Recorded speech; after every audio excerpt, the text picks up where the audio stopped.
second day, our first day of our special sessions and oral observation. I'm sure everybody's finding their way around to the rooms. I just wanted to make a very quick announcement about lunch. As was mentioned in the program book, it is very difficult to find any of the reasonably priced restaurants open on a Sunday in downtown Rio de Janeiro. Nobody's downtown Rio de Janeiro on Sunday, but the hotel has very ably organized lunch for everybody so that there will be a buffet lunch served you go down to the third floor and then down to the ramp into the restaurant, and there's it's quite a diverse luncheon. It's 48 reais per head, not counting drinks of any kind. So it's not exactly the cheapest thing in town. For those who want cheaper, we have a not very ecologically friendly option of turning right outside the hotel and walking down a block. You'll find a Kentucky Fried Chicken, and across the street from there, on the other side of the Presidente Vargas, there is a McDonald's. So for those who believe that fast food, needs to be turned around, so you should boycott it, then you should come to the hotel and spend more. Otherwise, you can go and have a finger licking good. Okay? So thank you very much, and on with the show. Good morning, everybody. Dear friends and colleagues, I'm very glad to be here as chair of this plenary and be with Glenn-Marie and Peter. Glenn-Marie, whom I met some years ago in a UN meeting about environmental accounts in New York. Do you remember this? Yes. I think a long time, 10 years ago or more or less? 20 years. No, 20 no. And Peter Victor, who helped me a lot when I was trying to make my postdoc in Canada. Peter, I'm very grateful for your help. But this was a kind of personal presentation of Glenn-Marie and Peter. I will do now a more formal one. Glenn-Marie works at the World Bank, and it's a team leader for policy and economics in environmental department. The team carries out the World Bank's work on wealth accounting and adjusted net saving. She's the principal author of Changing Wealth of Nations and leads the new global partnership for wealth accounting and evaluation of ecosystem service, WAVES. Glenn-Marie joined the World Bank, coming from Earth Institute at Columbia University, where her work focused on ecosystems, evaluation, environmental accounting, particularly in Africa and Asia. Peter Victor is a professor in environmental studies at York University. He's an economist who has worked on environmental issues for over 14 years as academic, consultant, and public servant. He was the first economist to apply the physical law of conservation of matter to empirical analysis and national economy. Peter Victor was the first president of the Canadian Society for Ecological Economics. First president, yeah. He has served on many boards and commissions, including, among others, is member of the Advisory Committee on National Accounts of Statistics Canada and the board of New Economy Institute. His most recent work is Managed Without Growth. So he's a pioneer and he's very active. He's in the front line of discussions of ecological economics. I will make now a very brief introduction, and then Peter and Glenn-Marie will speak. This introduction could be named What Peter Victor, Glenn-Marie Lange, and John Lennon Have in Common. The two presentations have something in common. They deal with the future, with the society we want for the future. When an economist thinks about something that do not exist, but could exist or should exist, they use models. Poets and writers do not need that. If John Lennon were an economist, his song Imagine would had a different name. It could be models, and probably wouldn't be so beautiful. There are several integrated modeling studies that provide evidence that a sustainable non-growing economy is both feasible and desirable. One of them is especially important. It's Peter Victor's low-growth model for the Canadian economy that shows the possibility of constructing an economy that is not growing in GDP terms, but that is stable with high employment, low carbon emission, and high quality of life. Is it really possible? You don't need just to imagine. Peter Victor will show us the numbers.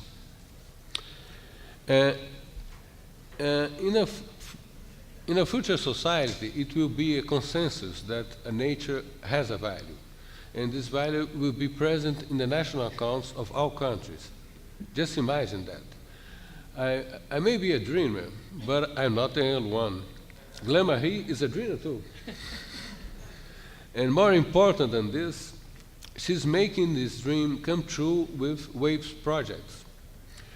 And I have in my hand now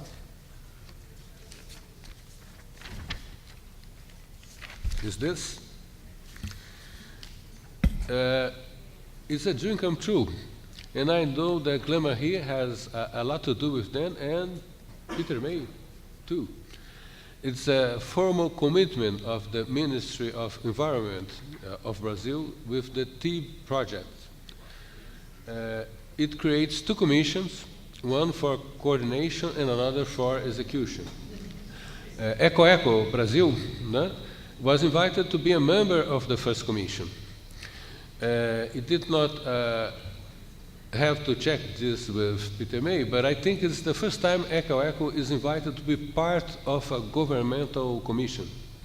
É verdade, primeira vez? First time? Peter thinks it's the first time too. I don't know if this kind of thing happened in other regional societies. It could be a good thing to discuss later, the formal or informal influence of ecological economics in public policies around the world. So, the dream is coming true. So, Glenn, you're the first. Shall I start, or shall you want Peter? No, ladies first. Hi, I want to talk a little bit about the work that's been done in the past at the World Bank on macroeconomics and development in the environment, and then talk about this new global partnership that's going forward that we're really excited about, which is called wealth accounting and ecosystem services. So why wealth accounting? And this is going back to the World Bank's work, which was started by my predecessor, Kirk Hamilton. You can look at something like what Joe Stiglitz said, that we don't judge a company solely on the basis of its income statement. We look at both income and balance sheets. Why aren't we doing the same for country when we look at economic progress? We cannot look just at national income alone. We have to look at the balance sheet. And behind this is a concept that development is not just income from one year to the next, but it's actually a process of building wealth, a portfolio of assets, and managing this portfolio that includes manufactured capital, natural capital, intangible capital, the human and social capital, which, as we'll see, is so critical for all countries. So this is this comprehensive wealth approach to sustainable development that is the underlying concept for all of our work. Why do we want to do this? This is the other pitch that we make when we're talking about this more to the environmental community. We know from the Millennium Ecosystem Assessment that there are many reasons why we're suffering such serious problems, loss of biodiversity, ecosystem degradation, and so on. And part of this is a lack of values ascribed to ecosystem services and the lack of bringing them into policy and development planning. So we've made a lot of progress with this, and the TEEP project has been really important in this. Their objective was to bring together a compelling body of evidence about the value of natural resources, the environment, and ecosystems, so that we really can't ignore it anymore. But partly this has been preaching to the converted. How do we convince ministries of environment, planning agencies, treasuries, central banks that they also have a stake in sustainable management of natural capital?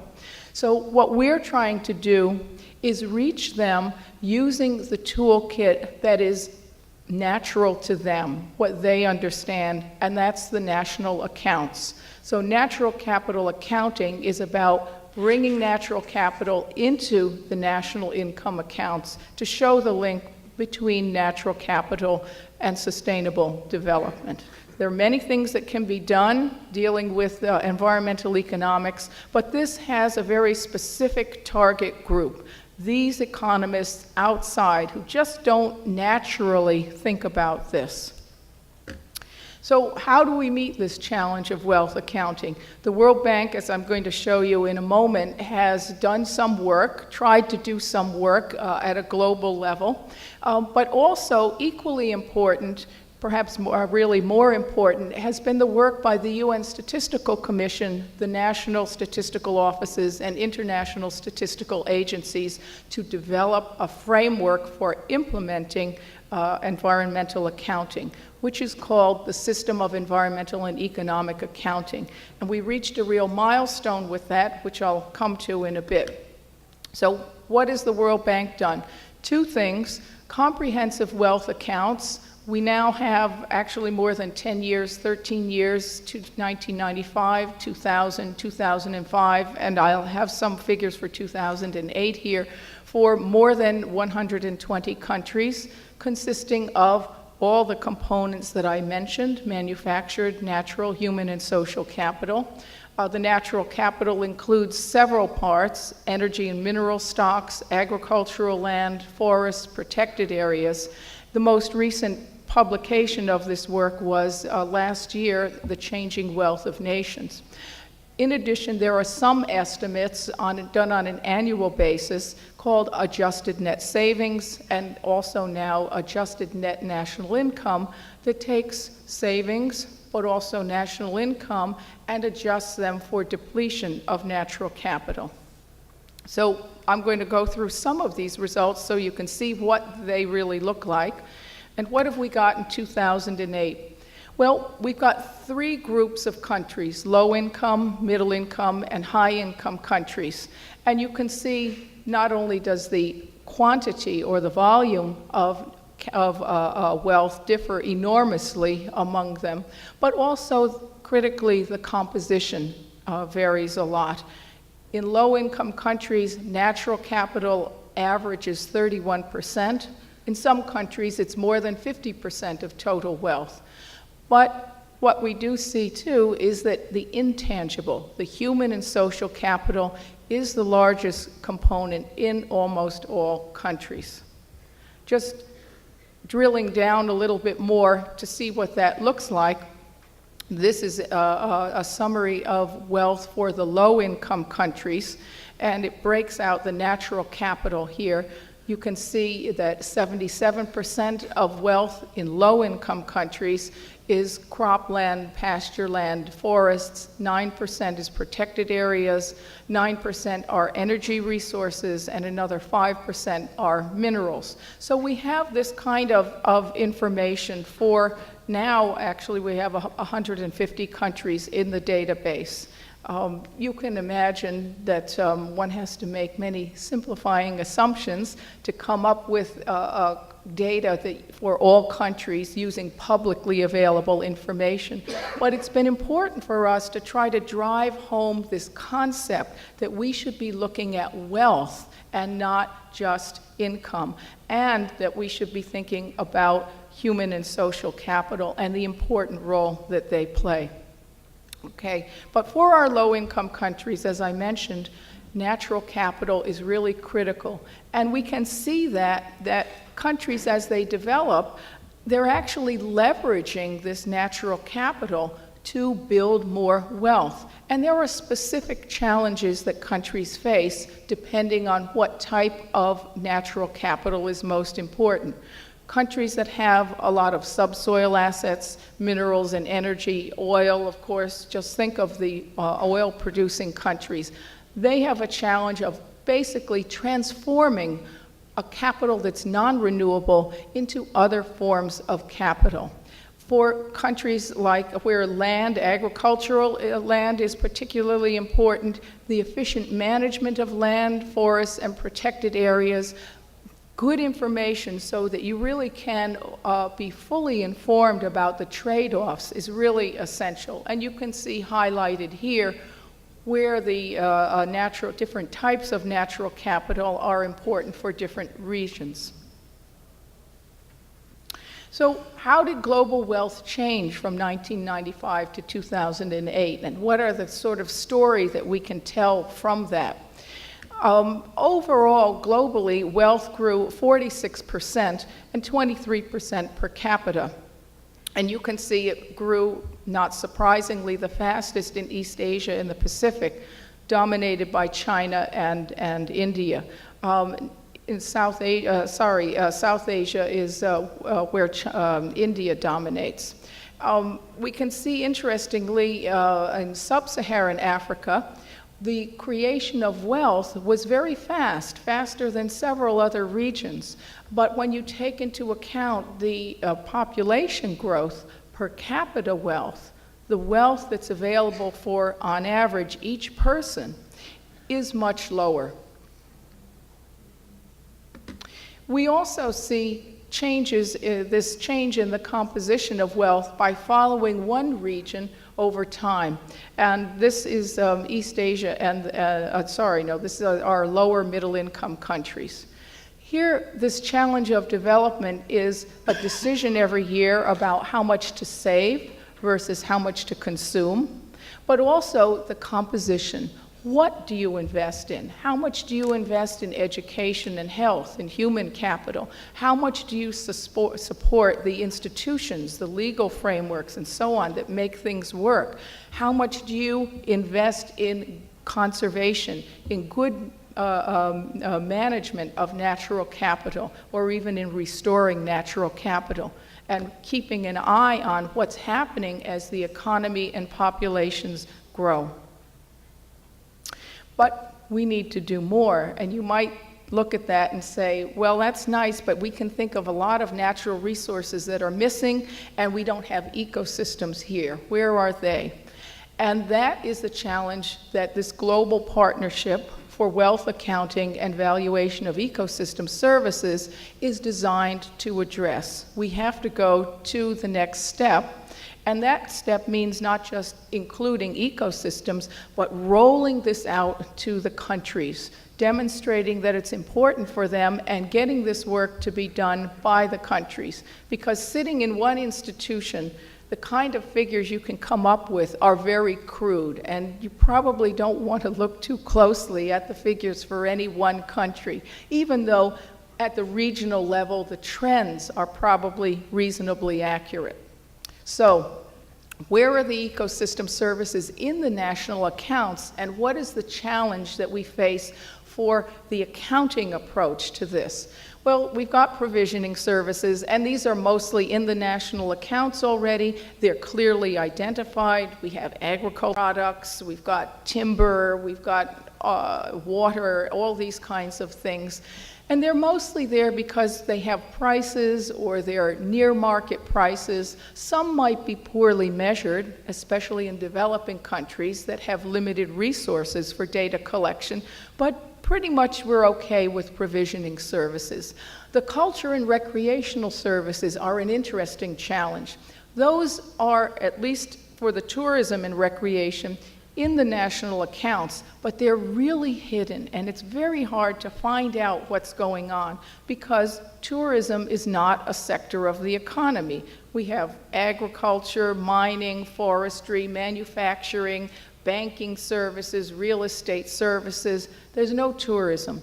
Tourism is made up of a bunch of different products: transportation, hotels, restaurants, all kinds of other goods and services. So they're in the national accounts, but we have to do quite a bit of work to pull those out. And there is an established methodology for doing this called tourism satellite accounts.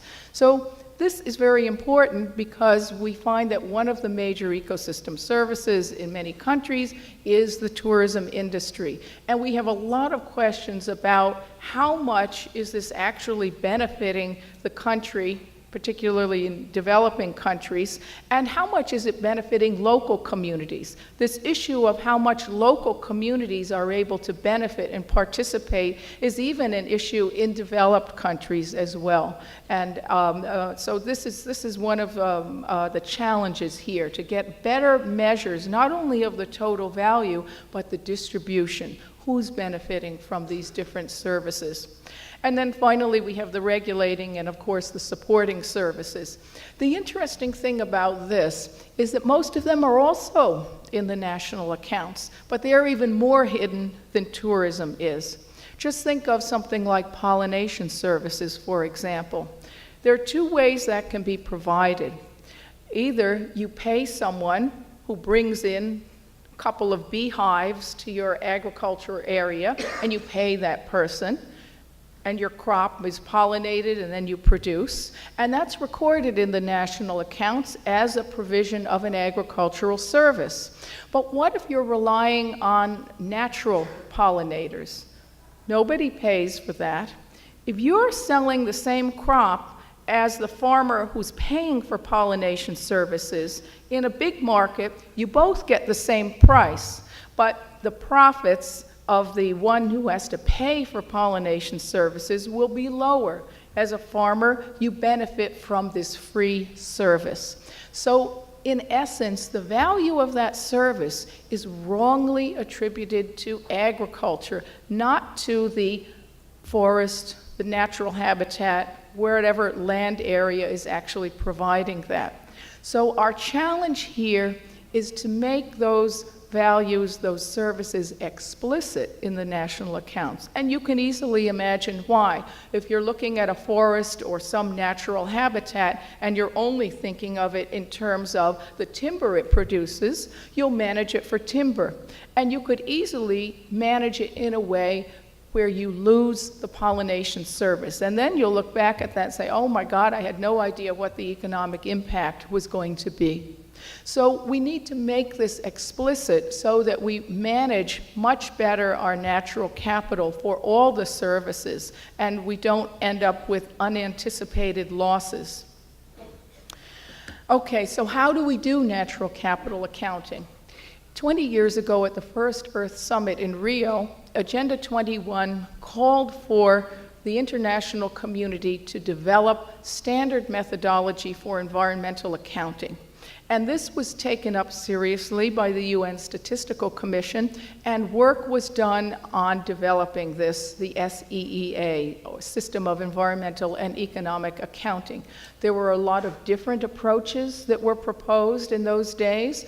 There were a lot of pilot programs to test them out and see which one works better, where do you have the data, what's most useful for policy. And now, 20 years later, just in time for the return to Rio, the SEEA was adopted by the Statistical Commission as an international statistical standard. So at its meeting in February, it was adopted. This is a really important milestone because particularly developing countries, which we know have limited resources, they say, you want us to implement something that's experimental?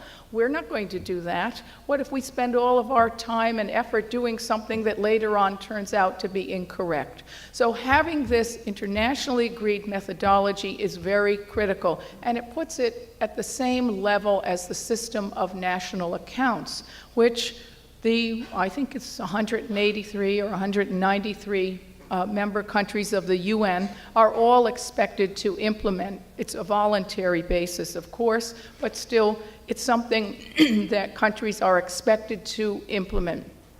Now, the part that was accepted as a standard has the physical supply and use accounts, for example, energy, water, materials, air and water pollution.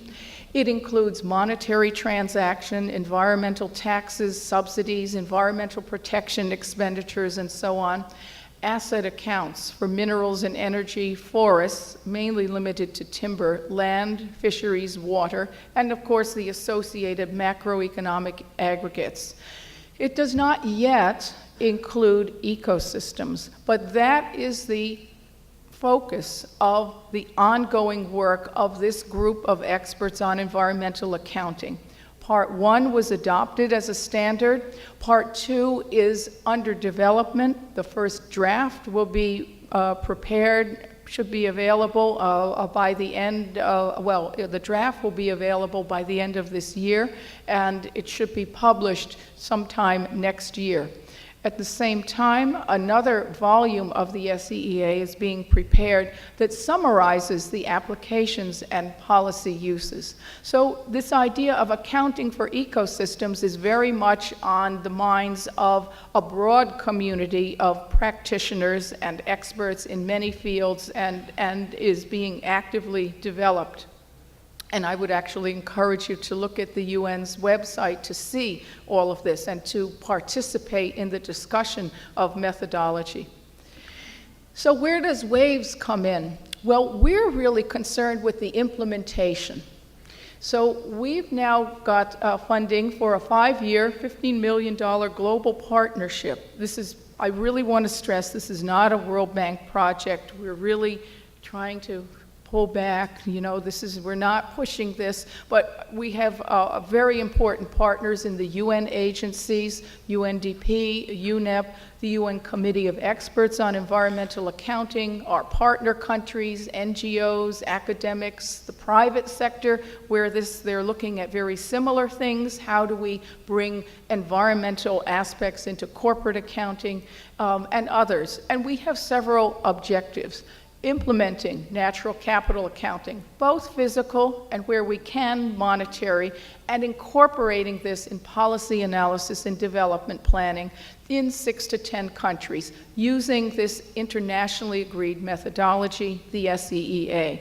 We have active programs in Colombia, Costa Rica, Botswana, Madagascar, the Philippines, and we have discussions underway with several other countries. Our developed country partners who are working with us are also important, because this is not just something for developing countries, it's something for everyone. Just like the national accounts, every country should be implementing this eventually. So our most active partners now are Australia, Norway, UK, Canada, France, Spain, and the Netherlands. At the same time, the scientific credibility of these measurements and values are really key. I'm sure we all have had the experience where you try to explain how important something is and people looked at you skeptically and they think you're exaggerating to make a certain point. So we have set up a policy and technical experts committee that's being coordinated by my colleague who's here, Paulo Nunes from the Mediterranean Science Commission, to work with this committee on developing the SEEA further, to develop the methodology for ecosystem accounting. And then finally, we want to use this as a critical mass of countries to demonstrate that it's feasible, it's useful, and to really build the momentum for global adoption of natural capital accounting. The issues for natural capital accounting, these are all ones that you will be familiar with. Right now, the ecosystems are largely based on land accounting. It's very experimental at this time. Countries like Australia have been taking the lead in some of the empirical work. We want to have physical measures of the value of ecosystem services produced annually, the value where we can do it, the distribution of benefits, as I mentioned before, which is so critical to dealing with these issues of what is development as opposed to purely growth, and the value of the assets themselves. The issues, we all know this, how do you scale up from very specific ecosystems and very site-specific values to the landscape level, and then to somehow scale across to different landscapes as well, to come up with a national picture maintaining spatial detail. How do we value public lands and the global commons and bring that into the national accounts? How do we handle thresholds and irreversibilities? These are issues that we're all grappling with, and putting them in the accounting context has its own twist on this. Valuation techniques, wherever we can, market prices and near market prices, opportunity costs, but then when we come to some of these services, pollination services, coastal protection, and so on, there's been a lot of work done with these so-called ecological production functions. And this is a very promising way forward. And there are a number of models that are out there, like INVEST, which you've probably heard about, the ARIES model, and many others that are trying to help countries get more information so that they can better manage their ecosystem services. I want to mention one thing that happened very recently that's very important, both for our partnership, but also for global implementation of natural capital accounting. Last month, the president of Botswana hosted a summit on African sustainability, and 10 countries signed the Gaborone Declaration, and that included a communique calling for the implementation of natural capital accounting. We are now building on this, and with our partners, trying to mobilize what we're calling the 50/50 campaign. That is, we hope, we have an event next Wednesday, that we will have 50 countries and 50 private sector entities that will endorse natural capital accounting and commit to implementing this. This communique has really 3 parts. One, countries will implement natural capital accounting where we already have internationally agreed standards, the SEEA. Second, work to develop methodology for the more difficult to measure natural capital ecosystem services. And here the country participation is important. One of the lessons we learned from the last 20 years is that we need people who are thinking conceptually and scientifically, but we also need to implement this. We've got to test it out and then get that feedback between the empirical applications and the concepts to really come up with something that's solid. And then finally, to demonstrate how this can be used to support better decision-making for sustainable development. Let's just go ahead. Thank you very much for this, and this is our website if you want to see more about what we're doing, and we welcome everybody's input to this.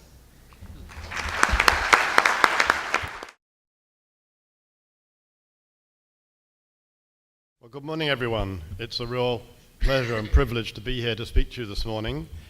I was thinking back, it's about 30 years since I last visited Rio to work on a river basin plan for the Rio River. So it's kind of amazing to be back here again.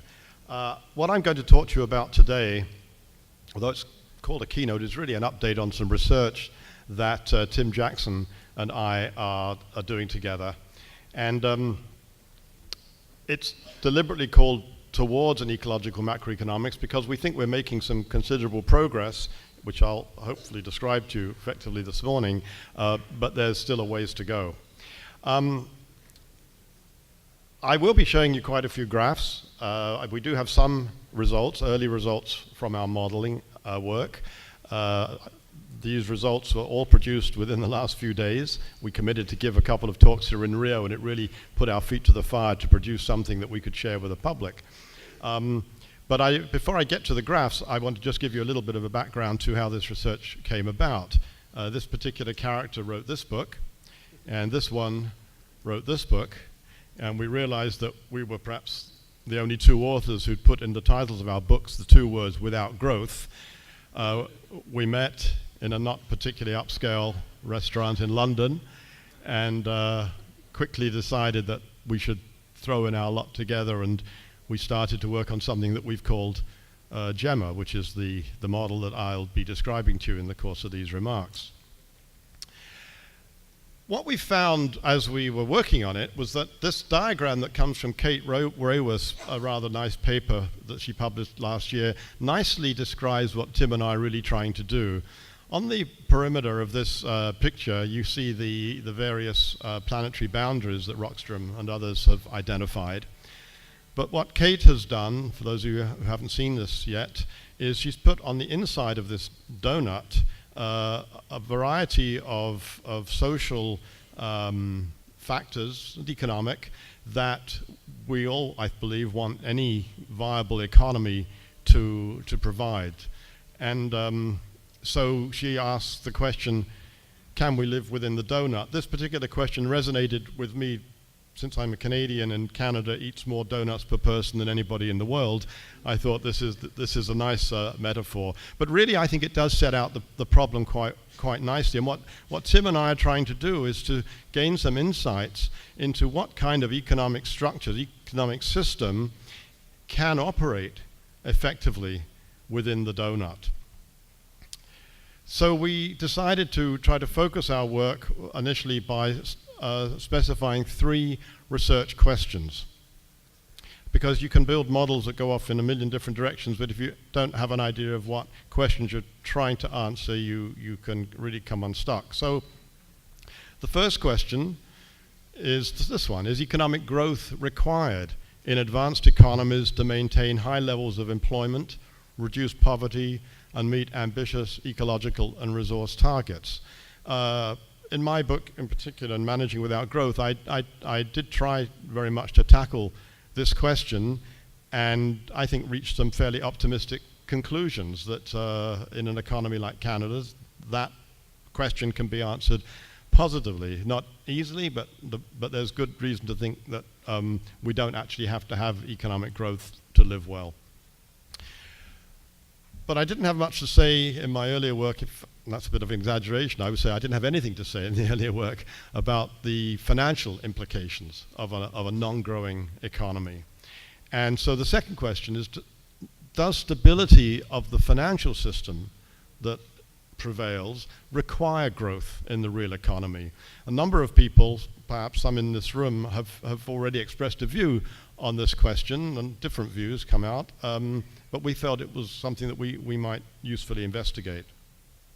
And the third question: if we restrain demand and supply in anticipation of or in response to ecological and resource constraints, will that cause instability in the real economy or in the financial system, or both? So those are the 3 questions that we've used to focus our research. To try to approach this question, we developed an ambitious scope. We first turned to, if you like, traditional ecological economics, where the main strength, in our view, has been this capacity to link the real economy to natural systems through the study of the material and energy throughput that's required to sustain a real economy.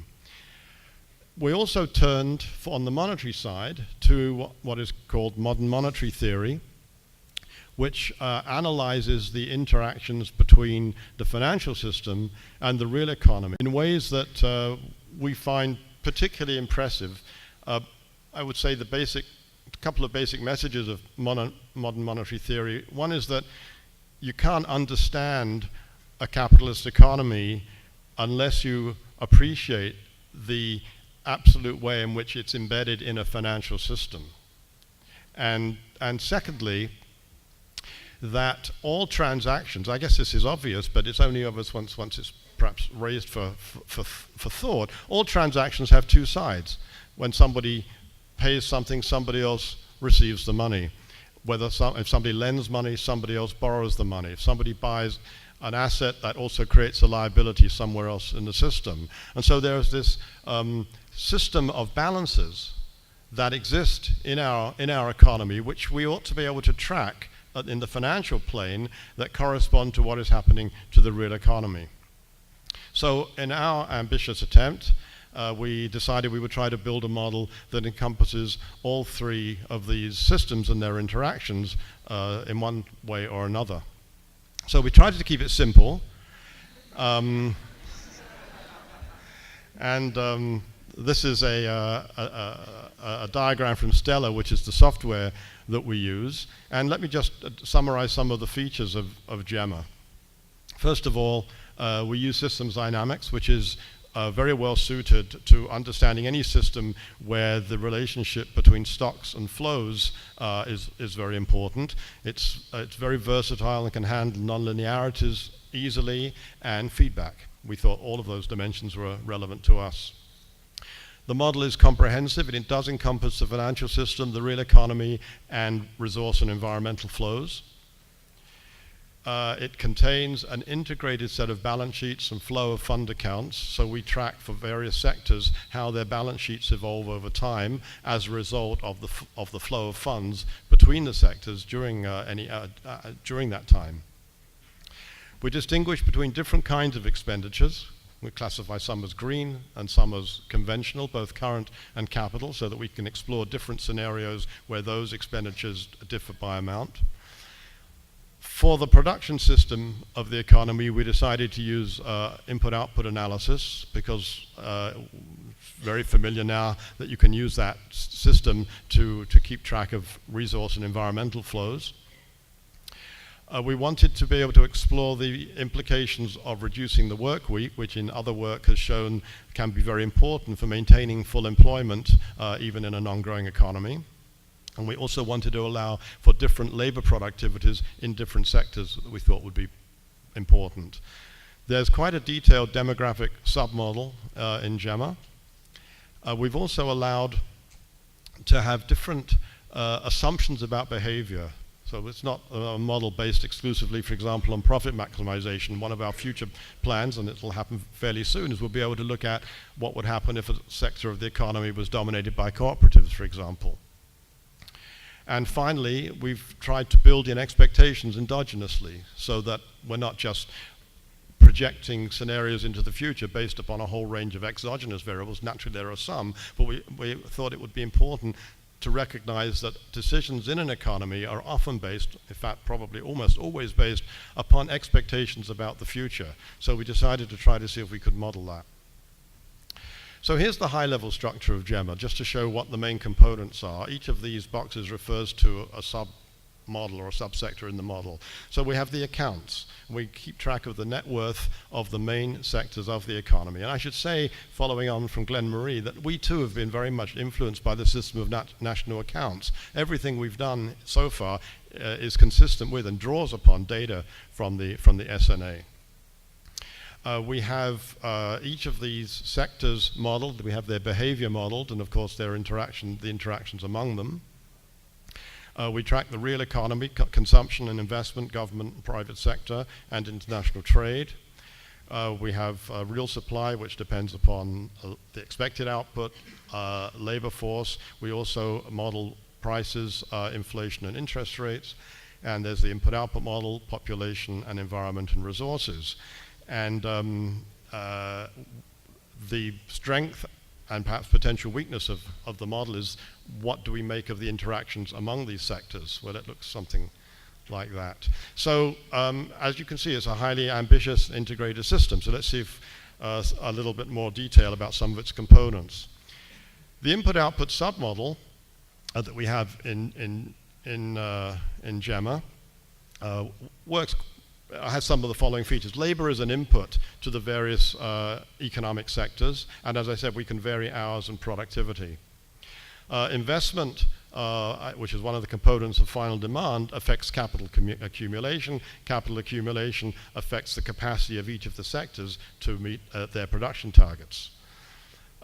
Investment in expenditures in final demand affects the extent to which the sectors require energy, materials, and water, and a whole host of, and in some detail, that I should say. And then we have many waste residuals that don't go back into the economy. These are discharged into the environment. We've summarized larger IO models into 12 main sectors, and we have 6 categories of final demand, and for some of those we distinguish between conventional and green. As I said, we've learned a lot from modern monetary theory, and one of the devices in that theory is the transactions table. It's a very simple accounting tool that I think is very useful, and I'll just introduce it briefly to those of you who have not seen this before. Many of you will have, I expect. If you read down the column, what this shows is the income and expenditure of the sector, in this case the household sector. It has income in terms of wages, 140, and it receives interest on deposits and receives some dividends. Those are the positive entries in the column. The negatives are the private expenditure and taxes and interest paid on loans, and the column total is a positive +5. So this sector has a net saving of 5 whatever units that would be. There's the same kind of data for non-financial firms, financial firms including banks, the government, and the rest of the world. Now, when you read across any row, the sum has to come to 0, because the expenditure in this, if you look at the top left-hand corner of households of -100, is income to the non-financial firms. So when you sum across the rows, everything comes to 0, except, and that's true of the bottom row. But you'll notice here that when you look at that bottom row, in this particular example, the private sector is able to save let's say, $5 billion, but that's matched by a government budget deficit of $5 billion. The one is the counterpart of the other. Now let's suppose that the government decides that it doesn't like this budget deficit and it raises its taxes in order to get a budget surplus. Well, the counterpart in this example of the taxes increasing is that someone has to pay those taxes, in this case the households. So you can see what's happened. The government has got a budget surplus, but now the private sector is having to borrow. It's negative net saving. This is just accounting. It has to be true. That's the nice thing about accounting, isn't it? Unlike economics. But anyway, we make use of it in the model. Now, just to show that this is actually quite, I think, widespread, this kind of keeping track of sector net savings is becoming, I think, more prominent. This is a graph that was published actually in the Financial Times recently, and you'll see there that back in 2001, this is for the UK corporate sector had negative net saving. Government and the households were about 0. Government and the rest of the world were positive, and this is what happened over time in the UK, so that come to 2011, the UK government is facing a huge deficit, and that has to be balanced by savings elsewhere. Those savings are being covered by the corporate sector, households, and the rest of the world. Now, I'm going to show you similar graphs like this when I show you some of the output from GEMA into the future. Along with the transactions table, we also have the balance sheet. So this is a simplified balance sheet. It's actually fairly close, those numbers are, to Canadian data in billions of dollars, but simplified in the sense it's quite highly summarized. But there are the 5 main sectors from the national accounts. And I won't go down these columns in any detail, but one thing to notice is that the total financial assets, about halfway down the table to the right, equals the financial liabilities. Every asset has to be matched by a liability. The result of that is that the financial net worth of the economy is actually 0, because everybody's asset is somebody else's liability. And the only, if you like, real assets of the economy that are positive are the non-financial assets. I'll let that thought sit with you for a moment. But the financial net worth of the economy is 0, because every asset's balanced by a liability. The non-financial assets turn out to be positive. So, now let me show you a few initial results. You'll see I put that little picture at the bottom of a youngster just tasting the food before they really get the meal. That's all I can offer you today. It's just a little taste. And she's got her eyes closed, which could mean that it doesn't actually taste very good. So be prepared. So I'm going to show you 4 scenarios.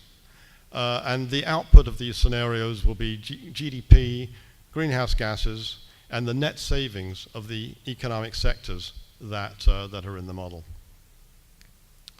The first scenario will simply be a business as usual scenario. This is based on Canadian data from 2010 to 2000, and then projecting out to 2035. And I do want to say that one of the reasons why this work perhaps took longer than we thought it would when we met in that nice little restaurant is that the model is heavily empirical. And so everything in the model that we want in there has to have we have to have data for. And that proves very demanding, not just finding the data, but then getting it into a form that is consistent with the model structure. The second scenario is like the business as usual scenario, but we make one assumption. That is that for one of two reasons, households decide to spend less. It could be that they're just finding themselves drowning in debt, or it could be that the financial institutions also discover that they're drowning in debt, and so they stop lending. So we introduce household frugality, and then you can see the impact. The third scenario is a greener scenario where we have green investment, we have slower growth in government expenditure, we shift some of the consumption from goods to services, and we have reduced working hours. And then the fourth scenario is just the same as the third, but again, we introduce this notion that households become more frugal. So this is the first scenario, and this is just from 2010 to 2035 with GDP and greenhouse gases indexed to 100 in 2010. And it shows Canadian GDP rising steadily.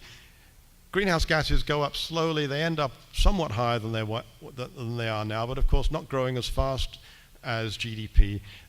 The assumptions underlying that come from a detailed study done by our National Roundtable on Economy and Environment, where I think I'd have to say they're fairly optimistic about what they think is going to happen to greenhouse gases with no concerted effort to do anything about it beyond what we're already doing. But anyway, that's where that particular scenario comes from. Now let's look at the net savings as a percent of GDP that are consistent with that economic scenario, that growth in the real economy and decline in greenhouse gas, or the steady state of greenhouse gases. Right now in 2010, if you add up the savings of the corporations and the rest of the world from the Canadian point of view, they are net savers. They're doing the saving in our economy. Government is running a deficit, and this particular scenario would have that deficit continue, not going up as a percentage of GDP, staying fairly constant. And now you should realize that this gap between what between the savings and the borrowings have to be matched by what happens to the household sector. So the household sector is also running a deficit, if you like. Its net savings are negative over this period. And so when we look at this, we say, well, now, okay, all sorts of things could happen differently from this, but one is that households, for the reasons I gave before, might try to rectify that situation. So this is the same scenario except with the household frugality. Now, it has an impact on the real economy. GDP takes a different path. Greenhouse gases take a different path because householders are now spending differently. Well, the corporations and the rest of the world are net savers, but not as much as before. Householders reduce their borrowing. They haven't managed to get above that 0% line.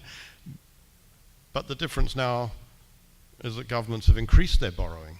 So you see there's some potential tension emerging here between, in this particular example, householders wanting to change their financial position, and governments too, but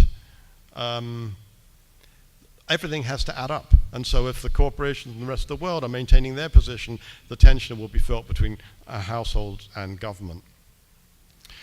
So now let's talk about greening this economy. We're going to have some green expenditure.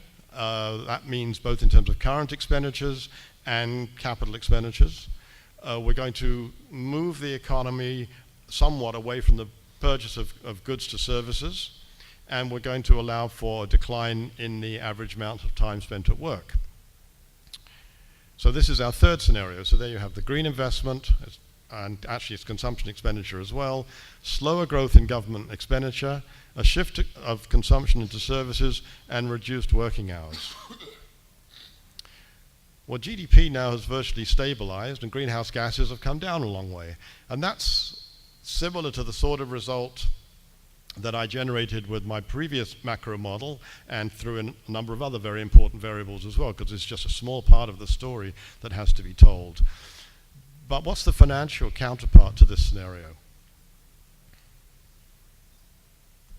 Well, corporations are still have still the same policy on retained earnings, and so they're continuing to maintain positive savings. Look at this, government is now running a surplus in this green scenario, but it's really bad news for the households.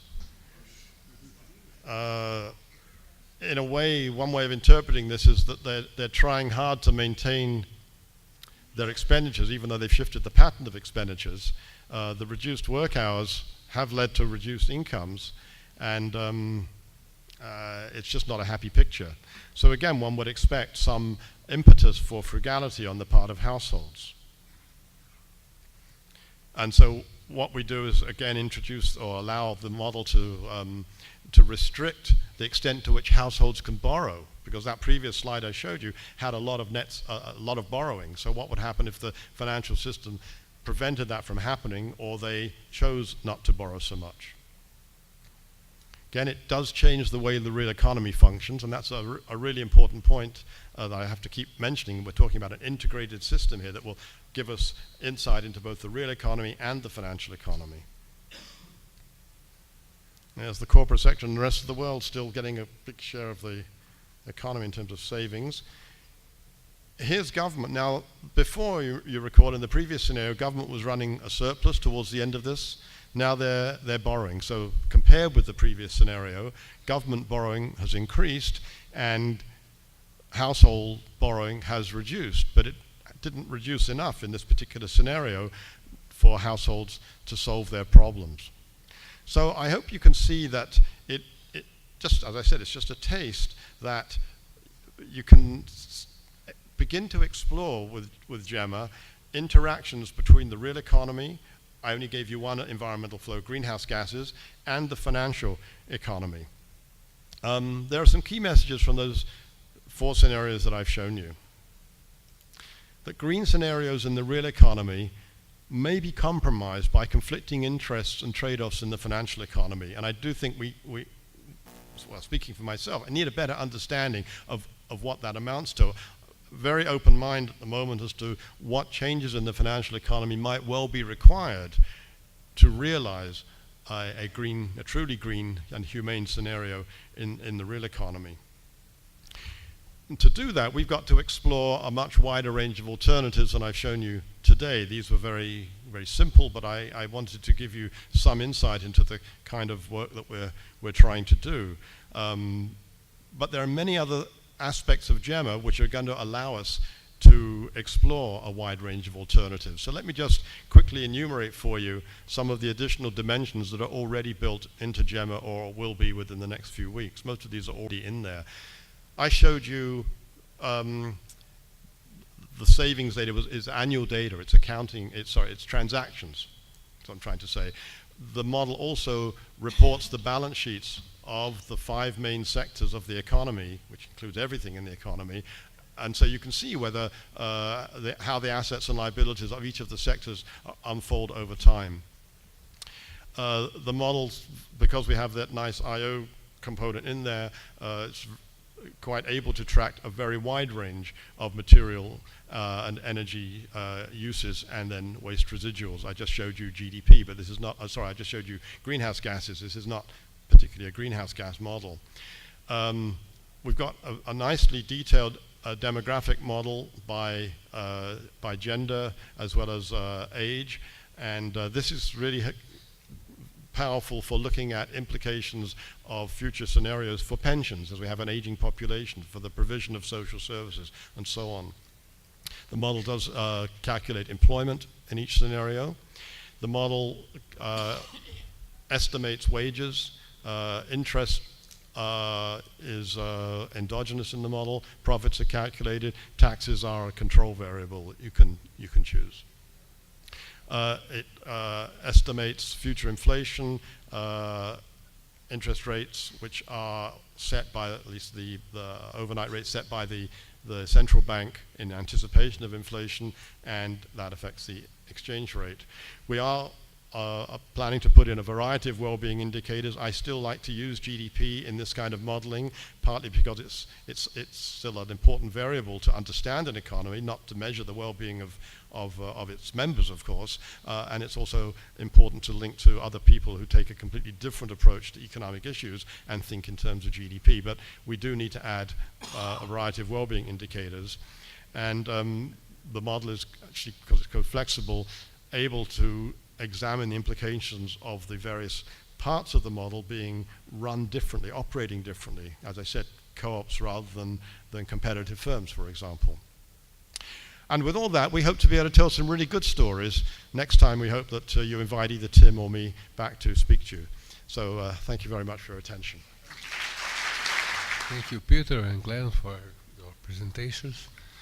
And now we have time for the questions. Thank you. Clóvis Cavalcante. 10 days ago, The Economist had a leader on India saying that reforms in India do not go ahead because of people there expect handouts from the government, war about food, cricket, and religion. What is the problem with that? You don't have to expect that every country in the world adopts the same model that drives supposedly the development of nations. Instead of worrying about the wealth of nations, we should worry about the health of nations, about how to calculate the enjoyment of life accounts. This is, for me, which is basic to the understanding of our purpose in life. Also, I would like to ask Glenn about how she feels about long-term growth and sustainable development. Does economic growth, long-term economic growth, lead to sustainable development or instead to unsustainable development? I couldn't agree with you more about human well-being. And the Stiglitz Commission report that came out a few years ago called Mismeasuring GDP, Mismeasuring Economic Progress, had 3 components. And one of them was how we need to improve what we're already measuring. GDP measures something that's useful. It measures incomes that are generated. It measures things like employment. We need to know that, but we need to measure it correctly. It doesn't measure sustainability, and we need to account for natural capital to do that better.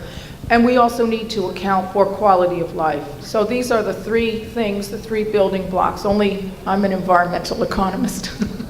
And I feel like there's plenty of work to do with natural capital before I try to stick my toe into that very difficult area that really is critical about, you know, how do we feel about our lives? I agree. The issue about long-term growth, okay, so now I'm speaking a little bit from the institutional point of view. Our main clients are very poor countries. And you know there's this issue of growth, and that it's fine to talk about the US, Canada, Europe as a no-growth scenario, but that's just not going to go anywhere with the poorest countries. So there's certainly a transition, but unless the developed countries show us what that transition is, where the no growth is, we can't say that to poor countries. So you're absolutely right. You can't grow forever, for sure, but we can't deny growth to countries that are really poor. Stanislav Shmelev, SVRA at Oxford University School of Geography and the Environment. Thank you for wonderful presentations. My special congratulations to Peter Victor for the model, which looks absolutely stunning. Let me just ask 2 questions, one to each. And sorry if they could be slightly difficult. A question to Peter Victor. At the moment, the input-output tables do not seem to include renewable energy sectors or recycling. And how does that affect the, the positiveness or the negativeness of your projections into the future? And the questions to Glenn-Marie Lange, if I may, is the following. Few years ago, I went to the World Bank website and downloaded a data set for adjusted net savings for Russia. Last year, I did the same. I went to the World Bank website and downloaded the adjusted net savings data set for Russia and put them side by side and realized that they were completely different. I wrote an email but received no serious explanation. Thank you. If I heard it correctly, it was renewables and recycling. And that these are not formally included in IO models. For us, it's not too big a problem. For example, on renewables, what we're able to do is look at investment, what we would call green investment on the capital side, and adjust the emissions from the utilities sector that would reflect a movement into renewables. So on the waste side, the same sort of thing. That our assumption about what materials flow out of the economy in relation to the economic activity of the individual sectors obviously is based upon a certain implicit assumption about, not assumption, but reality about how much recycling is going on. But I haven't actually really thought about whether we're going to look at that particular aspect in more detail. But we're at such a stage in our work that questions like yours are hugely influential. And we've taken a note and we'll go back and have a look. Thanks. If I can just answer your question briefly on the adjusted net savings. There could be 2 things. One is there was a change in the way depletion was accounted for, and it used to be an extremely crude measure, and now it's a much better conceptually, a much better methodology. And somebody pointed out to me that hasn't been highlighted on the website, so it's on our radar to do that. The other thing is we get sometimes really big revisions in data that are provided by countries on their national income, on their savings, and so on. So then we go back and redo the whole data series. So it may also be that. I think it's probably the change in the methodology. But as for your issue that you sent a query and never got a response, that's indefensible. And send it to me. We spend a lot of time explaining these things to people because you can imagine when people look at their own countries, they say, oh, this is so different. How did you get it? So I'd be happy to look into that. Yeah, sorry, I just have a question for Peter Victor. If he could perhaps spell a few more details about how in his modeling, what are the feedbacks between, for example, private debt and the real sector in terms of either GDP growth or employment or unemployment, particularly in light of, for example, there is a very famous Australian economist this day who has been showing how not even private debt can grow forever, and once the ratio, for example, between private debt and GDP crosses the threshold, you have debt deflations and recession and so on. And Peter Victor's scenarios, they show most of them a deterioration, for example, of the household sector. So how in the model these would feed back into the real sector? Thank you. I don't know exactly how to formulate this question, but it is an astonishment that you can always show in various scenarios that the industry is gaining and saving, and while everybody else is losing and getting in debt. So my question would be, why is it so obvious that the industry would always keep on that level instead of participating in leveling out the goods and the bads? Well, thank you for your presentations, both of you. And Peter, I have a question regarding your model. It's really, I agree with the previous question, that it's really quite stunning to see these drifting apart of the private sector and the households. And I'm wondering if we don't have a second accounting problem, namely not only an accounting problem in terms of green accounts that are missing, but also in terms of social accounts that are missing.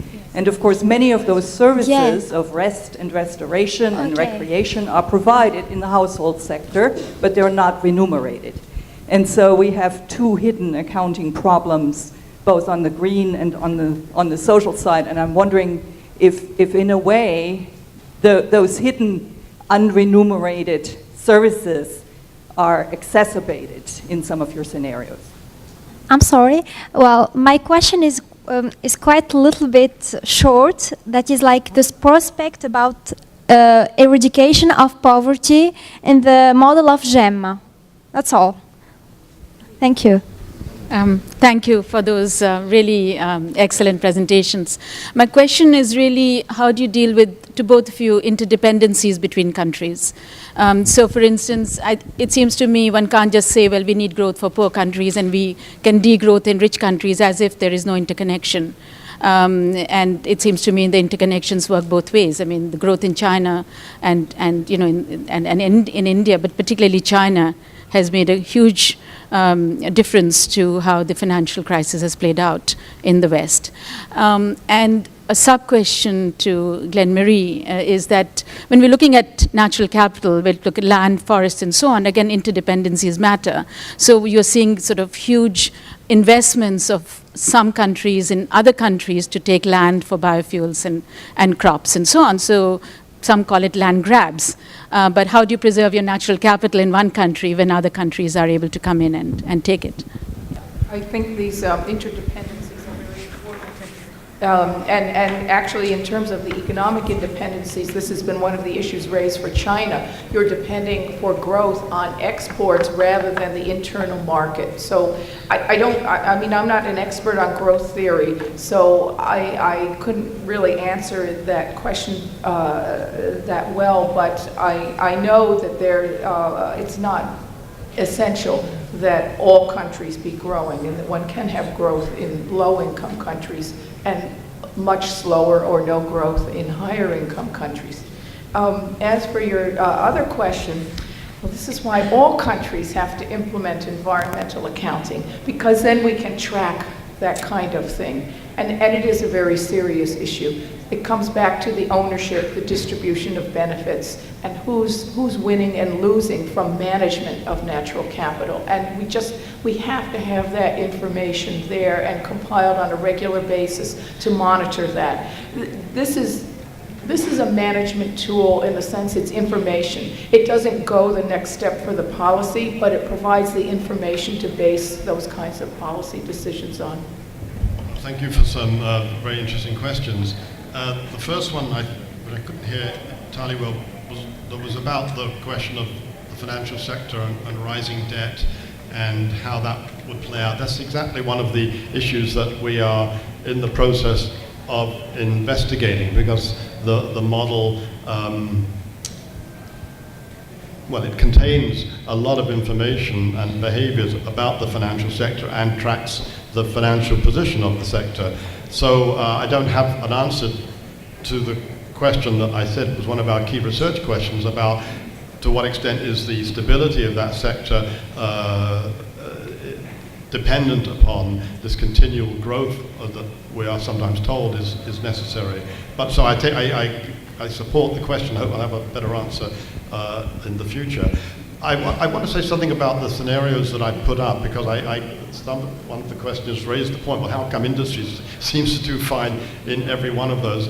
I would ask you please not to read too much into these particular scenarios. They're illustrative of the kinds of things that we can look at. I mean, looking at that particular scenario, for example, I might want to go back and say, well, what happens if if the tax regime was to change, what would then happen to the distribution of net savings in the economy? What would happen if if corporations change their policies on retained earnings? One of the reasons why they're saving such a lot is because in that particular those scenarios, we assume that the percent of their profits that they keep as retained earnings, which is their savings, stays constant over those runs.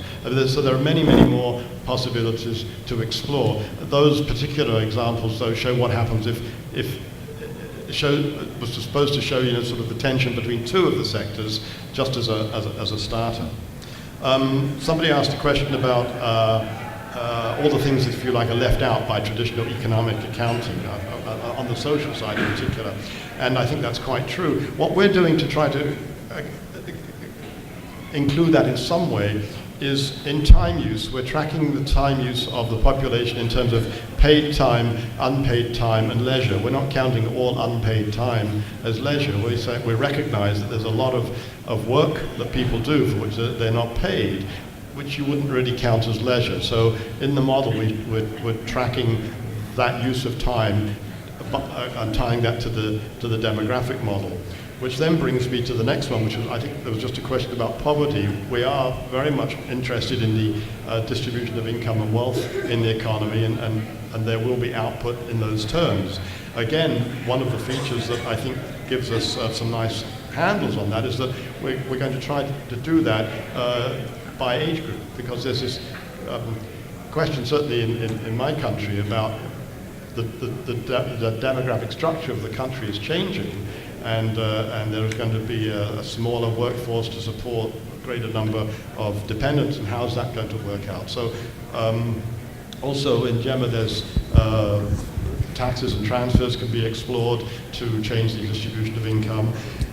What I would also really like to be able to tackle is changes in ownership, because it's not just a question of income distribution in my mind that determines poverty, it's who owns what.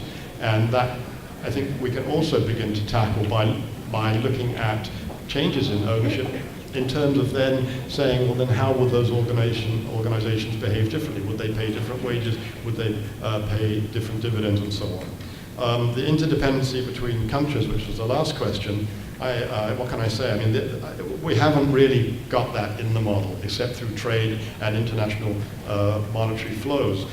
But I would just say this, that what inspires our work is a view that because countries are interdependent and rich countries are taking a disproportionate share of what the world has to offer, we do have a responsibility to ask ourselves, well, if we weren't taking such a big share, could we at least cope in some way in the belief that that greater share that would be left for other countries would be put to good use? So it's kind of inspired concern about interdependence, but we won't really have any insights to offer, I don't think, about that. We have 5 minutes left, so no questions. Yeah, Rob Davenport, University of California, Santa Cruz. Just a quick... louder, please. Yeah, sure. Rob Davenport, University of California, Santa Cruz. Quick question about the models in Peter's presentation, the greenhouse gas projections for Canada. Just wondering if I was missing something. Are the exploitation of the tar sands being taken into account in the BAU, or... That's the question. I am from India. My question is for Peter. And I was just wondering, this gamma model is very interesting. And what I was wondering, did the model consider the externalities? And secondly, did the model consider the impact of the scarcity price of the natural resources on the profitability of the industries? Thank you. I'm Isabelle Cassiers from Louvain University. Thank you for your presentation. I have a short question for each.